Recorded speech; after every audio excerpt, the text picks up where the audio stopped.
Cette expérience montre comment utiliser un accéléromètre, qui est un capteur mesurant le champ de pesanteur dans le référentiel auquel il est lié. Le dispositif comporte un cadre, qui constitue un référentiel éventuellement en mouvement par rapport au référentiel terrestre.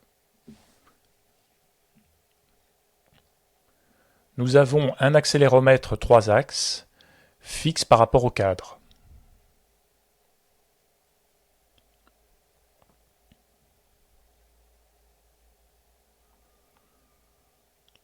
Les accélérations sont récupérées par une platine Arduino, puis transmises par radio grâce au module XP.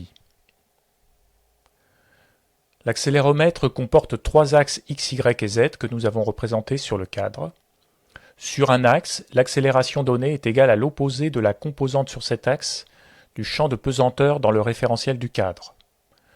Lorsque le cadre est immobile par rapport à la Terre avec l'axe Z vertical ascendant, nous avons une accélération selon cet axe positive de valeur 1g.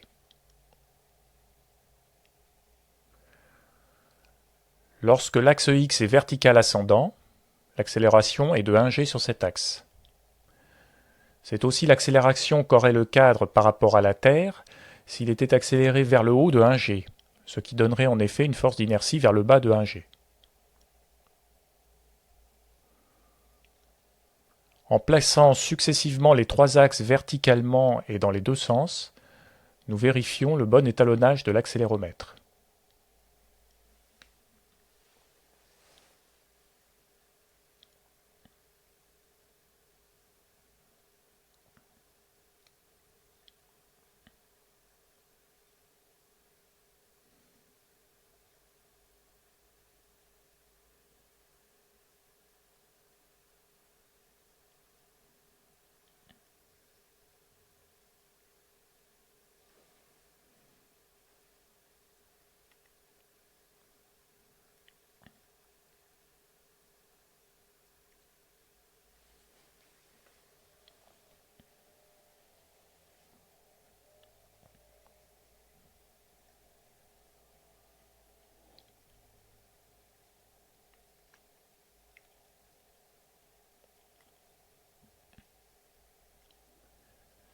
Une des applications de l'accéléromètre est la détermination de l'orientation du cadre par rapport à la Terre.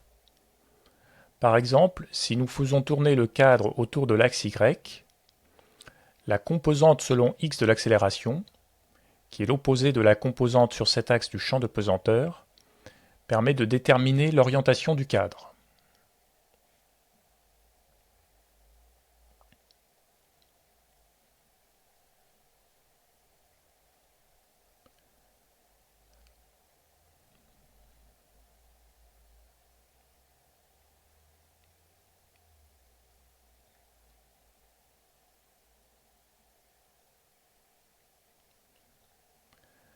Cependant, cette méthode ne permet pas une détermination complète de l'orientation dans le cas général, car la mesure est invariante par rotation autour du champ de pesanteur terrestre.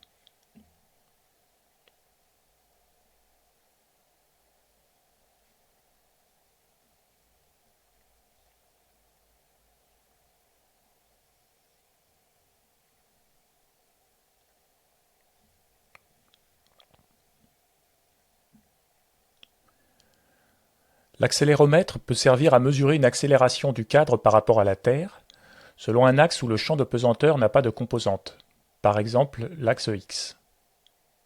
Voici un mouvement selon cet axe, comportant une phase d'accélération négative selon l'axe X, puis positive. Et voici un mouvement avec une phase d'accélération positive suivie d'une accélération négative.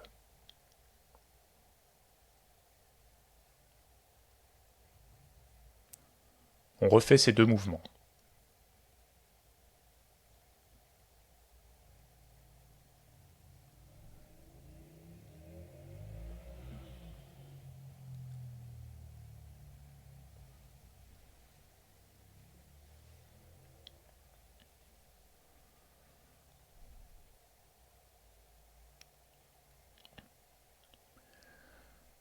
L'accéléromètre peut être utilisé pour étudier un mouvement oscillatoire. L'amplitude des oscillations de l'accélération est proportionnelle à l'amplitude du mouvement et au carré de la fréquence.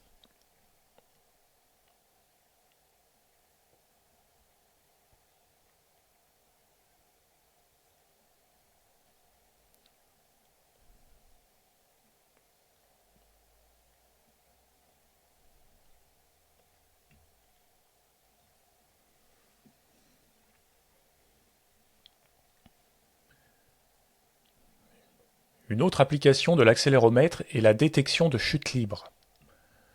Lorsque le cadre est en chute libre dans le champ de pesanteur terrestre, et si le frottement de l'air est négligeable, le champ de pesanteur dans le référentiel du cadre est nul. Les trois composantes de l'accélération sont donc nulles pendant la chute libre.